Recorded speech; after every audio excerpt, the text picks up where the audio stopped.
एक धनी साहूकार था। उसके पास बहुत दौलत थी। उसने इतनी दौलत हासिल कर ली थी कि अगर अगले 7 पीढ़ियां बैठकर खा ले तो भी खत्म नहीं होगी।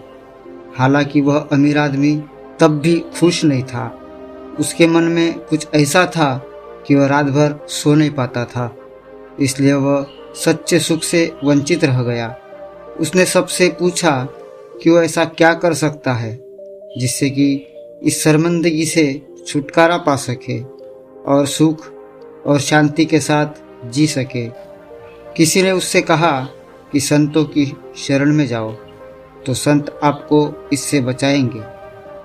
रास्ते में एक साधु महाराज एक पेड़ के नीचे बैठे थे। धनी व्यक्ति ने उनका अभिवादन किया और कहा, गुरुजी, मेरे पास किसी वस्तु की कोई कमी नहीं है।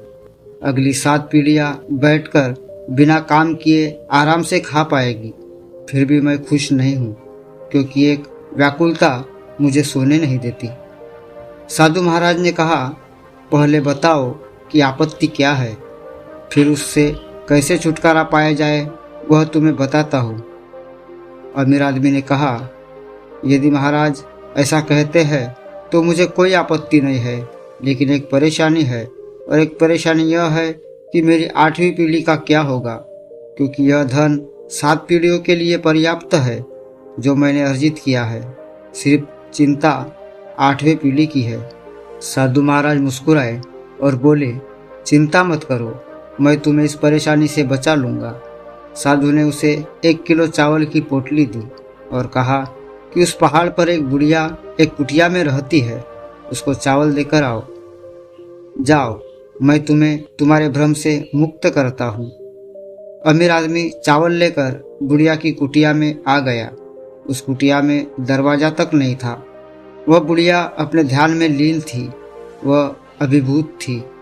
अमीर आदमी के पैरों की आहट से बुढ़िया का ध्यान टूट गया।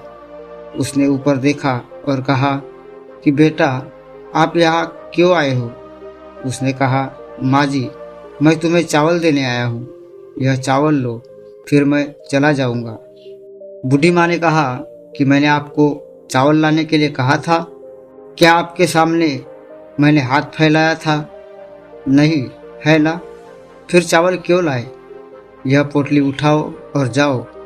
फिर अमीर आदमी ने कहा, मुझे उस पेड़ के नीचे बैठे साधु ने भेजा है, इसलिए मैं आया हूँ।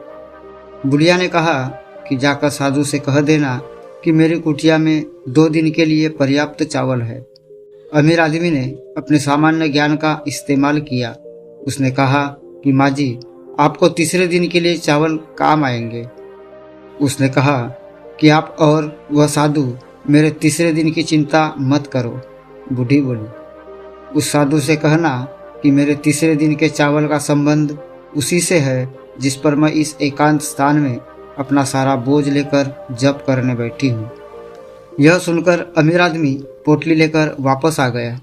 साधु के सामने पोटली रखकर चला गया। साधु ने उसे पुकारा, अरे ओ सज्जन, तुम समस्या लेकर आए हो, है ना? मैं तुम्हें इससे बाहर निकालने जा रहा हूँ। अमीर आदमी ने सिर झुकाकर कहा, महाराज, मुझे जवाब मिल गया। वह बुढ़िया तीसरे दिन के चावल नहीं है तब भी खुश है, और मेरे पास सब कुछ है तब भी मैं दुखी हूँ। जिसके पास कुछ भी नहीं है वह अगर अपने भविष्य का विचार नहीं करती और भरोसा करती है कि भगवान कुछ बुरा नहीं होने देंगे, तो फिर मैं, जिसे भगवान ने इतना कुछ दिया है, मुझे इस फालतू की चिंता में नहीं पड़ना चाहिए। यह मुझे समझ में आ गया है। दोस्तों, छोटी सी यह ज्ञानवर्धक कहानी हमें समझाती है कि हमारे पास जो है उसका आनंद लेना चाहिए, उसमें खुशी ढूंढनी चाहिए। जो नहीं है उसके बारे में फालतू की टेंशन लेकर हमें अपना सुख चैन नहीं खोना चाहिए। दोस्तों, उम्मीद है इस कहानी से आपको बहुत कुछ सीखने मिला होगा। तो आज के लिए बस इतना ही। जल्दी मिलते हैं एक नई कहानी के साथ एक नए वीडियो में। तब तक के लिए आप अपना ख्याल रखिए।